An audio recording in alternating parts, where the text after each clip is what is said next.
That's another great example, by the way, of what makes these games so charming, is that it's a great mix of different gameplay mechanics, right? You have your exploration, you have your puzzle solving, and you have Hula Girl Stella. That would have been funnier if I could say her name right. Hula Ghoul is the... Hula Ghoul! Hula Ghoul!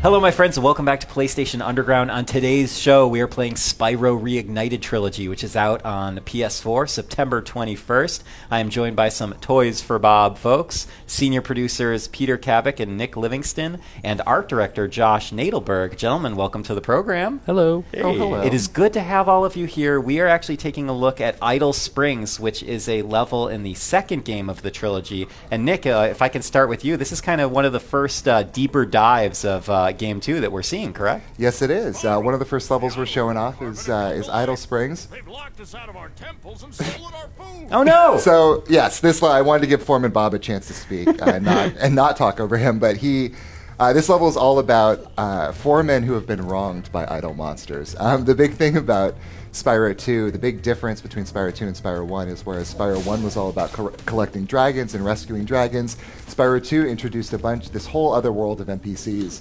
and mini games and challenges to explore and do. And, I want to know where that hammer came from, by the way. He the snuck that into his pocket. You never know. The foremen are mysterious, and they will not share that with you. Some secrets will go to the grave of the foreman. That's true. We've asked them. So Spyro 2 also introduced swimming. So in Spyro 1, you could not swim. In Spyro 2, you can, obviously, as Rustin, who's playing right now and killing it, is showing you.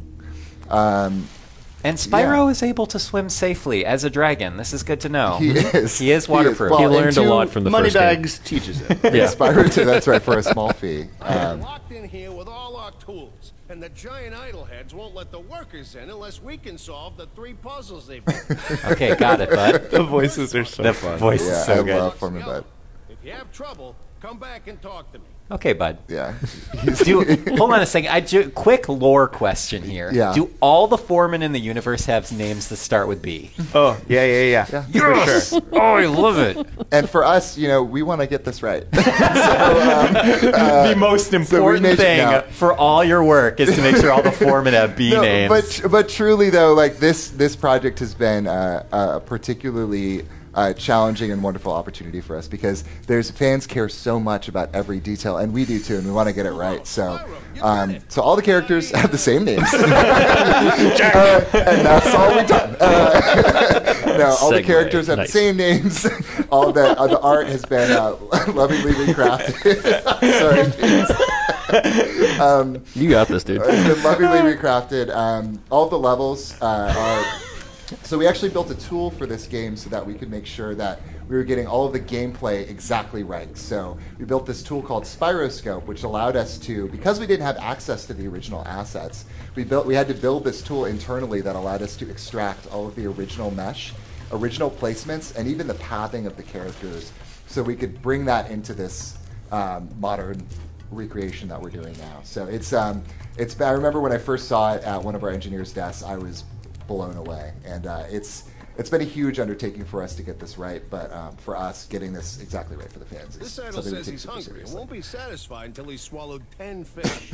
So watch what kind of fish You know what, bud? I also have a sensitive stomach, and I understand. Sometimes 10 fish, you have to make sure I love that they're it all reminds cooked you properly. that the idol is very picky. Yes, I love the very idol. picky.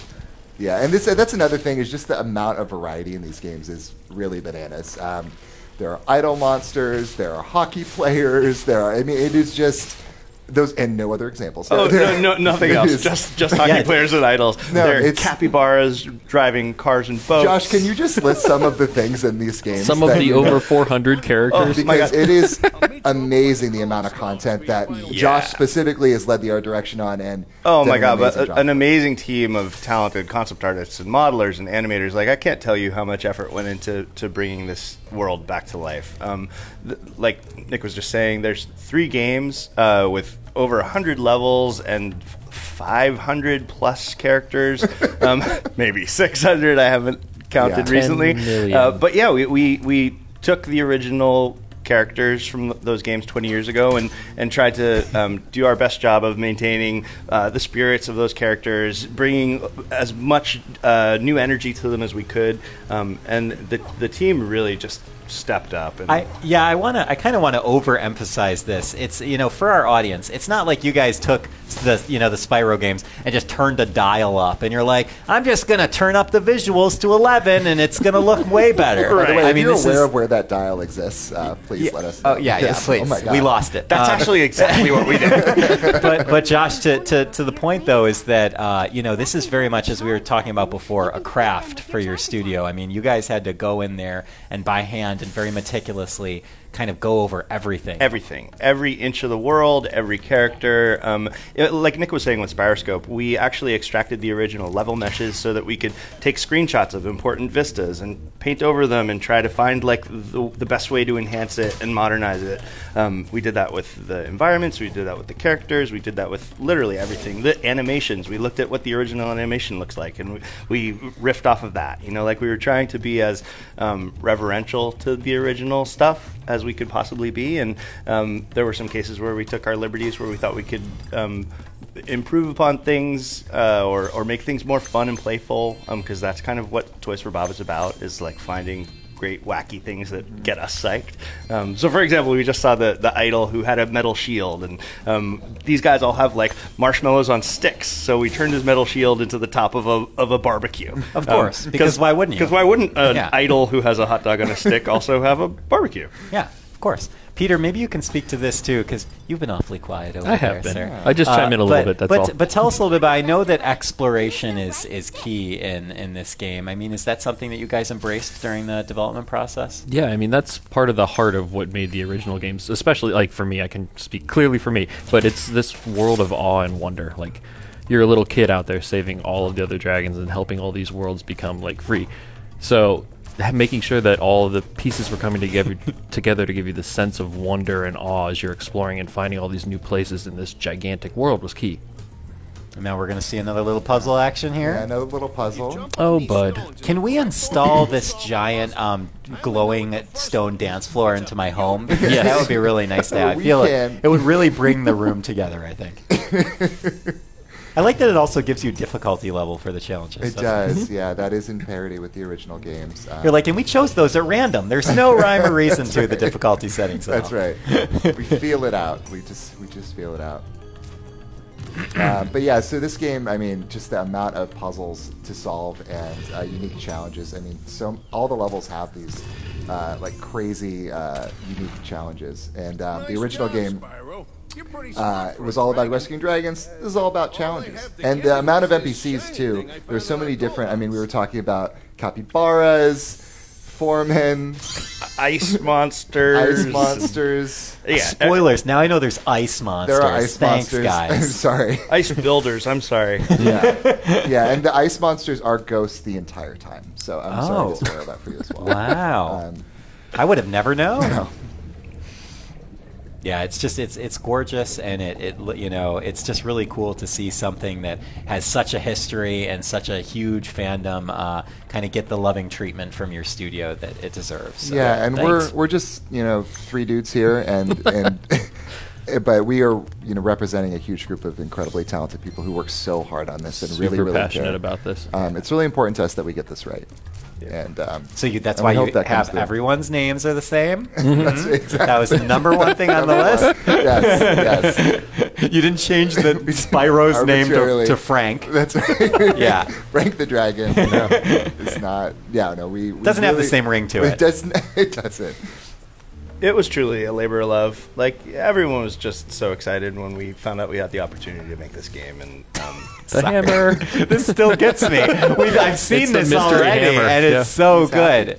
And he's just bashing his head with it. Mm-hmm. I have to say, to Peter's point earlier about going through this world and having that sense of awe, and like moments like that are everywhere in this game. Like, every level has that level of surprising thing that will make you laugh, and you're not just talking about, when you say this game, you're not just talking about Spyro 2. I mean, you're talking about the whole trilogy. Entire Reignited Trilogy. Spyro 3, Spyro 1, all of them. They're the amount of work. This is a handcrafted effort. And and our team really wanted. Would you say it's an artisanal effort? I would say Oh. it's artisanal. It is free range as well. That was important to us. Yeah, this is.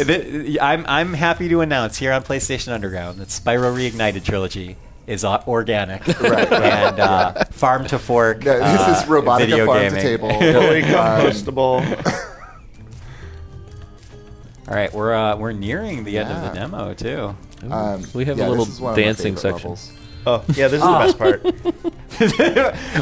You weren't ladies and kidding about your gentlemen, dance floor. It's all been leading up to this. You got a little platforming action in there, though. That's another great example, by the way, of what makes these games so charming. Is that it's a great mix of different gameplay mechanics, right? You have your exploration, you have your puzzle solving, and you have Hula Girl Stella. That would have been funnier if I could say her name. Hula Ghoul is the Hula Ghoul. Hula Ghoul. haunted version. Yes. But no, seriously, like this game. I mean, the games are all about exploration and discovery and puzzle solving. And for us, when remastering this, we wanted the Reignited Trilogy to honor the original game. So from a gameplay perspective, Nice. we wanted to keep it the same because the game's already fun. People love these games. So we wanted to find ways to modernize and improve things where we could. For example, we now have camera control on the right stick, and we made some choices to honor the originals, but they're amazing games already. I just cut Hula Girl Stella off. And No, that's okay because now we can celebrate with a dance routine. Oh, yeah. Oh, yeah. Ladies and gentlemen, this has been an amazing look at Spyro Reignited. Spyro Reignited Trilogy is out September 21st on PS4. Peter, Nick, and Josh, thank you, gentlemen, all so much for joining me on the program. And until next time, this has been PlayStation Underground. We'll see you soon.